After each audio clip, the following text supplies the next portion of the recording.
जनक अपनी बेटी से कहो कि राम के गले में वरमाला डाले, ये शुभ मुहूर्त आ गया है।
हम सूर्य तुमसे हैं और सूर्यवंशी कभी शीश नहीं झुकाते, हमेशा सीधे सीधा तान के खड़े रहते हैं।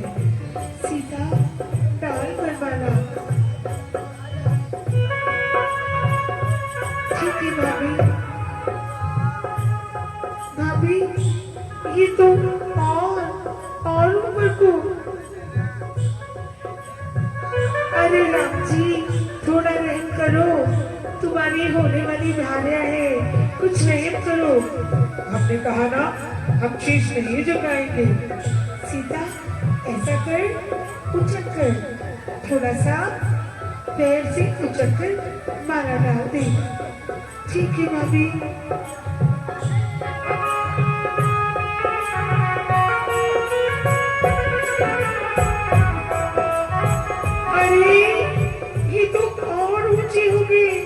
मैं क्या करूं भाभी? बाबा बोलो बेटी। जैसे ही सीता हाथ उठाती है ये सिर ऊंचा कर लेते हैं। बेटी सीता डाल माला। सीता प्रयास कर। अरे ये तो समस्या हो गई। भैया भैया मैं एक बात आपको कहना चाहता हूँ। भैया आपके चरणों में हाथ लगाकर एक बात बताना चाहता हूँ। बोलो लक्ष्मण। सीता जल्दी से डाल दे बरमाला, जल्दी से डाल दे।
दोनों हाथ उठाकर जोर से उद्घोष करेंगे, बोलिए सियावर रामचंद्र जी की जय।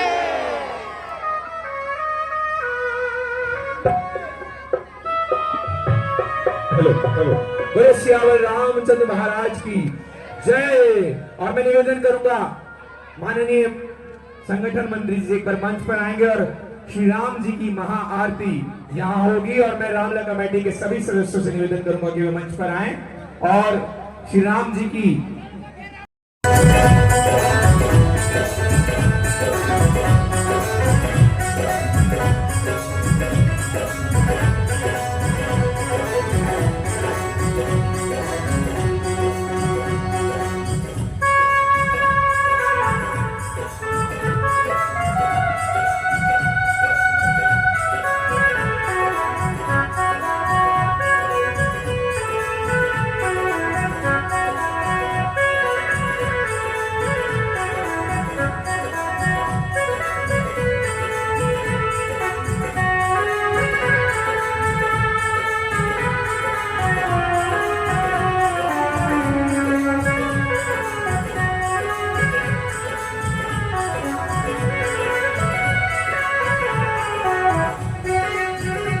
बोलिए सियावर रामचंद्र की। आए सभी बड़े भाव से आरती करेंगे।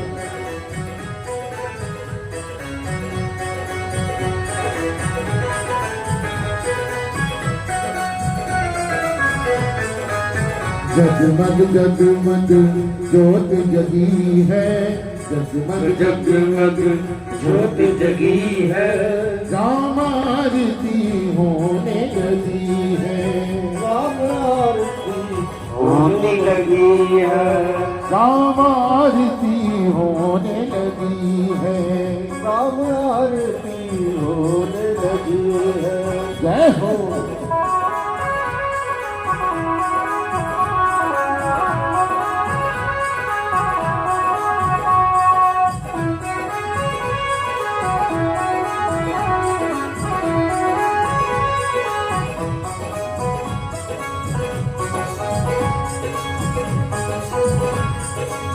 भक्ति का दीपक प्रेम की बाती, आरती सत करे दिन राती, आरती करत करत दिन राती, भक्ति का दीपक प्रेम की बाती, आरती सत करे दिन राती, आरती करत करे दिन राती।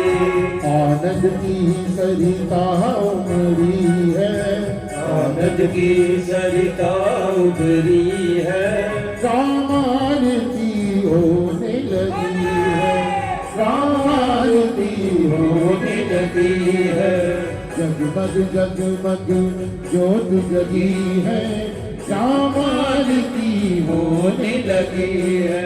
जय हो। जय श्री राम।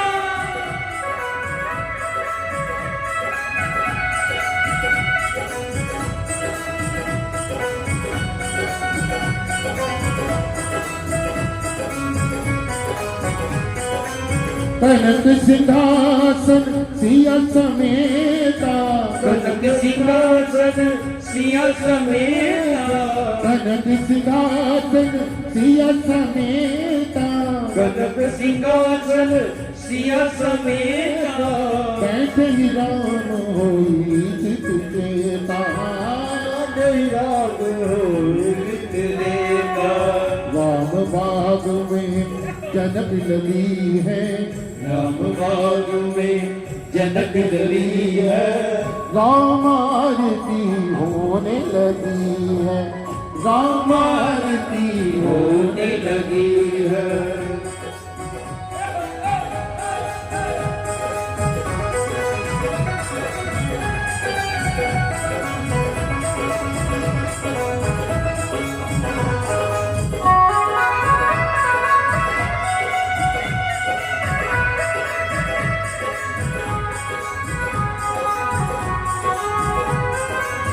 आरती हनुमत के मन भाग आरती हनुमति के मन भावे, आरती हनुमति के मन भावे, आरती हनुमति के मन भावे, राम कथा नित शंकर गावे, राम कथा नित शंकर गावे, राम कथा नित शंकर गावे, राम कथा नित शंकर गावे।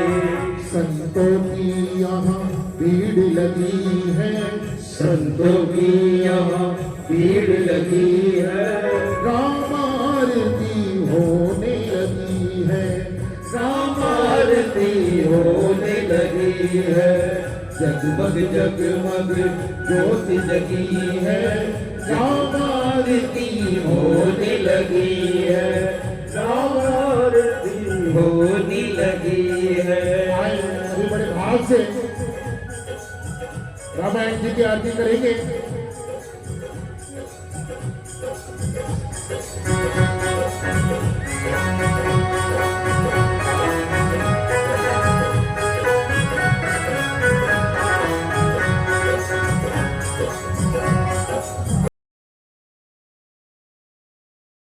अपनी बात को कहेंगे और मैं भी उनके साथ आपको कुछ समझाने की चेष्टा करूंगा।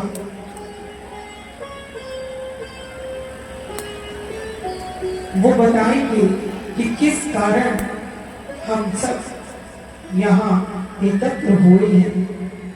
मैं विश्वामित्र आने वाले ऋषि मुनियों सरयू के किनारे पर आप सबको बुलाने का तात्पर्य, और वो भी रात्रि के अंधेरे में। जो वास्तविकता होती है वो वास्तविकता होती है, जो सच्चाई है वो सच्चाई है। हम धर्म गुरुओं का ये कर्तव्य है, जहाँ गौतम मुनि न्याय शास्त्र के रचयिता हैं, सांख्य शास्त्र के रचयिता हैं, महर्षि वाल्मीकि कवित्व शैली को जानते हैं, व्याकरण की ऋचाओं को बताते हैं। समस्त मुनि अपने अपने क्षेत्र में काम कर रहे हैं। अब आपको क्या बताएं, ये तो आपको विदित है कि आर्यखंड कमजोर हो चुका है।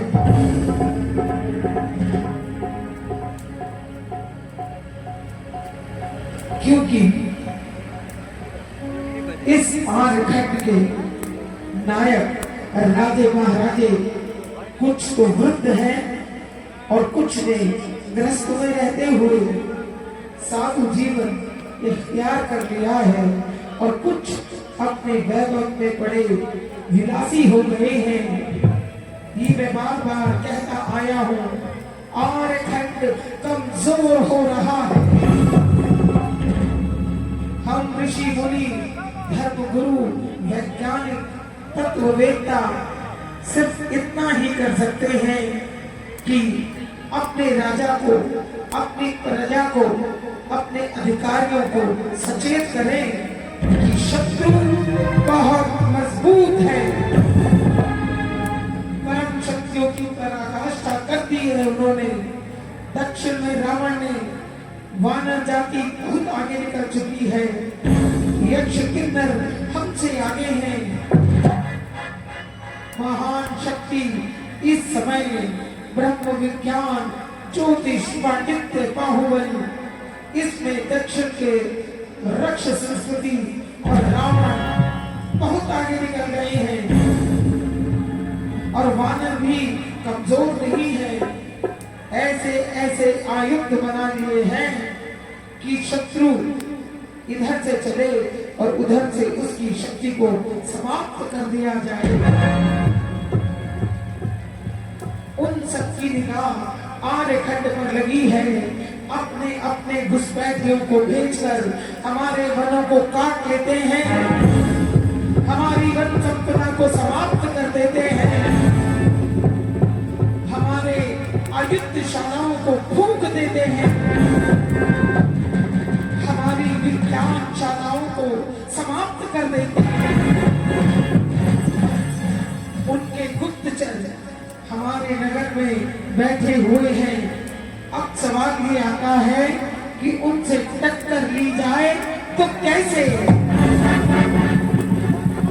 वशिष्ठ जी आप भी बताएं, मेरी तो समझ में नहीं आ रहा इस समस्या का हल कैसे हो, आप भी बताइए विश्वामित्र जी। गुरु वशिष्ठा, एक युक्ति मेरे मन में आई है। कोई एक कुशाग्र बुद्धि वाला व्यक्ति उनके क्षेत्र में भेजा जाए। क्या मतलब? हम समझे नहीं विश्वामित्र जी, आप कहना क्या चाहते हो? मैं बताता हूँ, उनके क्षेत्र में जाएं और उनके क्षेत्र में जाकर किसी को पता ना चले। कूटनीति कहती है, राजनीति कहती है, वहां पर उन्हें उनका आपस में विभाजन कराया जाए, बंधुवादों में झगड़े करा दिए जाए, भाई को भाई से अलग कर दिया जाए। ये रजवाड़ों की कूटनीति है। मैं नहीं चाहता ऐसा हो, पर अपने देश अपने धर्म को बचाने के लिए ये करना पड़ेगा। मैं गुरु वशिष्ठ, विश्वामित्र जी ऐसा व्यक्ति कहाँ मिलेगा, कौन होगा बताइए ऋषिवर, बताइए। गुरु वशिष्ठा, मैं केवल इतना बता सकता हूँ आपको कि एक व्यक्ति मेरी दृष्टि में है। कौन है वो बताइए। मगर तुम मानोगे नहीं, आप बताइए तो सही। एक व्यक्ति मेरी दृष्टि में है जो भुजदंडों में मजबूत, अपने प्रभाव से मजबूत युवा शक्ति लिए हुए है। और वो व्यक्ति है कौन विश्वामित्र जी? वो है कौन? गुरु वशिष्ठा, महाराज दशरथ का बड़ा बेटा रामचंद्र।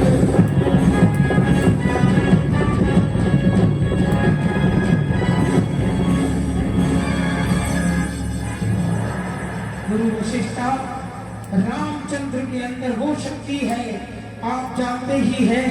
13 साल की उम्र में मैं उन्हें अपने साथ ले गया था। ताड़का नामक राक्षसी को मैंने उन्हीं से मरवा कर देखा था कि देखूं कितना दमखम है। उसमें मैं सफल हुआ। सुबाहु को मरवा कर रावण को सचेत कर दिया कि राम है वहां। यज्ञ परिपूर्ण हो गया। 100वां यज्ञ परिपूर्ण तब होगा जब ये राक्षस मारे जाएंगे और राम को वन भेजा जाए। विश्वामित्र जी, मगर कैसे भेजेंगे, कौन भेजेगा? हे वशिष्ठा, आज की रात्रि में अगर तुम ये नाम, अगर आज की ये रात्रि है गुरु वशिष्ठा, इस रात्रि में आप अगर ये काम कर दो तो ये बात परिपूर्ण हो जाएगी। कैसे, क्या करना होगा? कैकेयी की मुंह चढ़ी दासी है मंथरा। मंथरा, हाँ, मंथरा को बुलाया जाए। मध्य रात्रि में सुबह होने से पहले मंथरा को बुलाया जाए। तुरंत मंथरा को बुलाया जाए। जी गुरुदेव विश्वामित्र जी, हम अभी लेकर आते हैं, अभी लेकर आते हैं।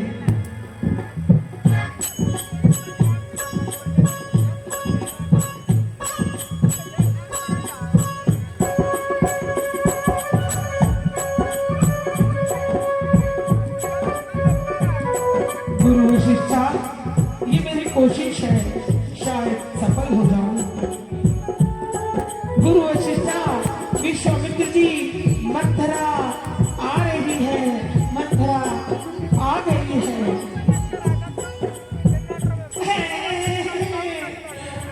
आपने मुझे बुलाया, आपको मैं प्रणाम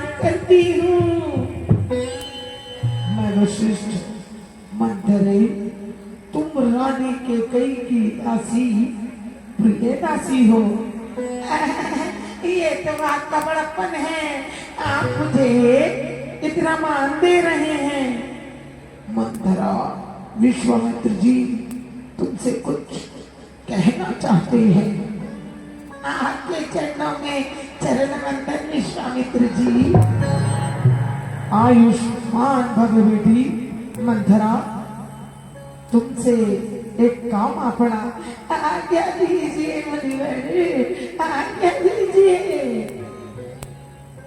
देखो देवी, बड़ी गंभीरता से लेना मेरी बात को, ध्यान से सुनना। इस समय हमारा आर्यखंड खतरे में है। मैं कुछ समझी नहीं, मैं कुछ समझी नहीं। चारों तरफ शत्रु ही शत्रु हैं।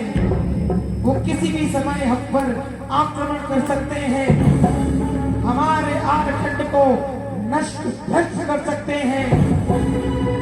दक्षिण भारत में बड़ी बड़ी शक्तियों ने एक दूसरे से हाथ मिला रही हैं। उनमें तोड़ फोड़ करने के लिए तुमसे बड़ा कोई साथी नहीं हो सकता। गुरुदेव, मैं समझी नहीं, मैं कुबड़ी, मैं क्या कर सकती हूँ? यही तो कहना है मुझे। महाराज के कई राजा, कश्मीर के राजा, उनकी पुत्री के कई के साथ तुम आई हो। आई हो। और के कई राम की सौतेली माता है।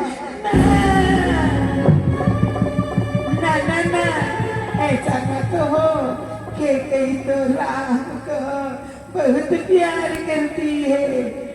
मैं जानता हूँ कि कई बहुत प्रेम करती है राम को, मगर सौतेली माँ के सौतेले पद को जगाने के लिए तुम्हें बुलाया है। ये आप क्या कह रहे हैं गुरुदेव? यही कहना है देवी मंथरा कि हम राम के राज्य विजय की, राम के राज्य अभिषेक की घोषणा करेंगे। ये तो बहुत ही अच्छा होगा, मैं भी नाचूंगी। बहुत खुशी की बात है, खुशियां मनाऊंगी। मंथरा, नाचूंगी गाऊंगी नहीं, तुम जाकर के कई को अपनी चपल बुद्धि से, वाकपटुता से कई के दिमाग में डालोगी कि राम को नहीं, भरत को राज्याभिषेक होना चाहिए। भरत को नहीं, राम का राज्याभिषेक होना है। राम का नहीं, भरत को राज्याभिषेक होना चाहिए। और साथ ही साथ राम को वनवासी वन में भी जाना है। ये काम तुम्हें करना है।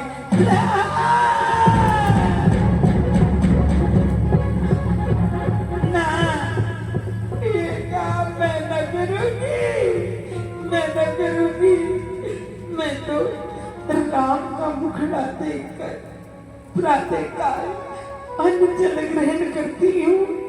मैं तो राम का मुखड़ा देखकर पूजा पाठ करती हूँ। मुझसे ये कुकृत्य मत करवाइए। ना, मैं न करूंगी। करना होगा।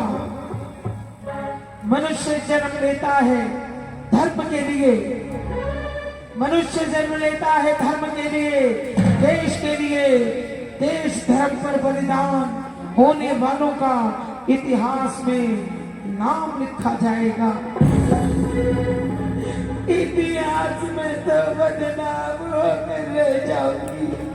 आने वाले लोग क्या करेंगे कि मंथरा ने ये कुक्रम करवाया। मैं रामचंद्र को, ना गुरुदेव ना, मैं आपके पाँव पड़ती हूँ, तुम्हारे आगे हाथ जोड़ती हूँ। ये मुझसे ना होगा। करना होगा मंथरा, करना होगा। गुरु वशिष्ठा, गुरु विश्वामित्र को समझाइए। देवी मंथरा बहुत से काम ऐसे होते हैं जो मन को अच्छे नहीं लगते, मन नहीं मानता, पर देश धर्म के लिए करने पड़ते हैं। तुम जाओ, मेरा कहना मानो, मेरी आज्ञा मानो।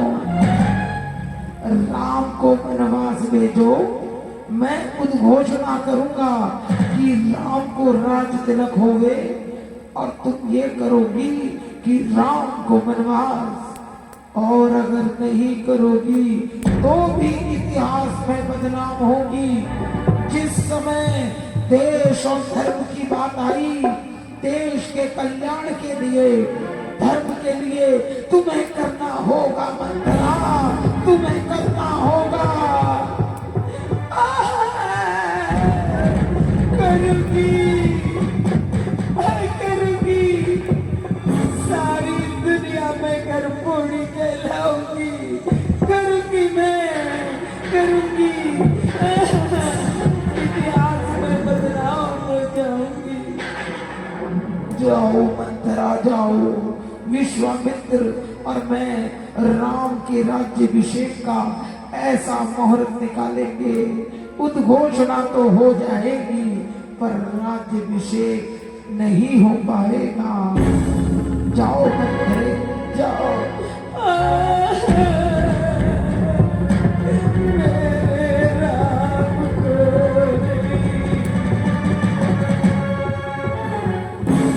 मैं विश्वामित्र आपको यही कहना चाहता था, मध्य प्रहर खत्म होने वाला है। अपने अपने स्थानों को सभी ऋषि मुनि चले जाएं, चुपचाप निकले, शीघ्र अति शीघ्र, किसी को पता ना चले, छुपते छुपाते तुरंत चले जाएं, इससे पहले कि प्रातः काल हो जाए। जाओ जाओ जाओ।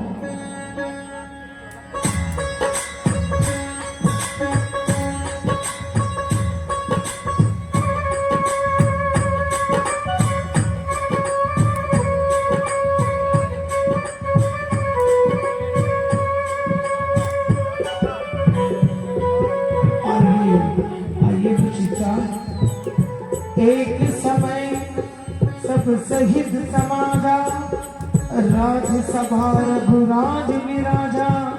सावधान सावधान, राजाओं के राजा महाराज धीराज अयोध्या नरेश पधार रहे हैं, गुरु वशिष्ठा के साथ महल में पधार रहे हैं।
मैं सुमन राज्यसभा में आपका स्वागत करता हूँ गुरुदेव। आयुष्मान वगैरह महाराज धीराज को प्रणाम करता हूँ।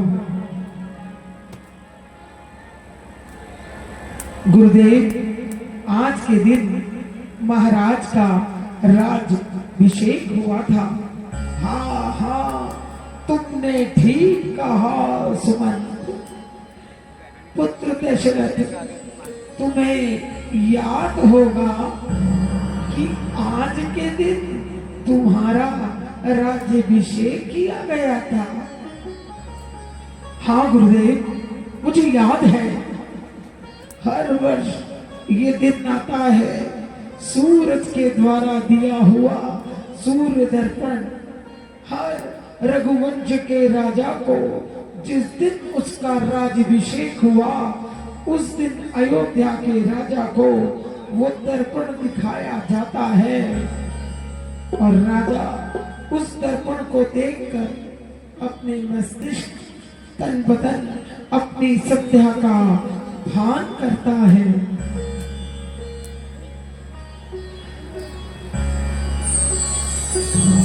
ये राजा दशरथ आज से पहले यह दर्पण राजा दलीप ने देखा, राजा सगर ने देखा, दलीप जी ने देखा, अंजुमान ने देखा, भगीरथ ने देखा और हरिश्चंद्र ने देखा।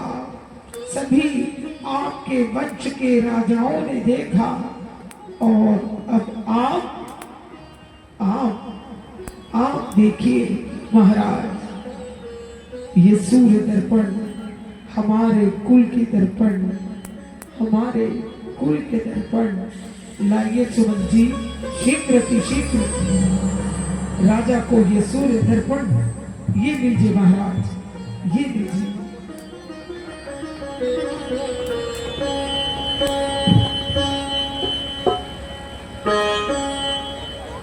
ये सूर्य दर्पण हमारे कुल का दर्पण है। हमारे पिताजी ने सूर्य दर्पण 64 वर्ष तक देखा, पर बाबाओं ने बड़ी उम्र तक देखा और देखकर अपना संचालन करते रहे। मैं भी देखूं ये दर्पण।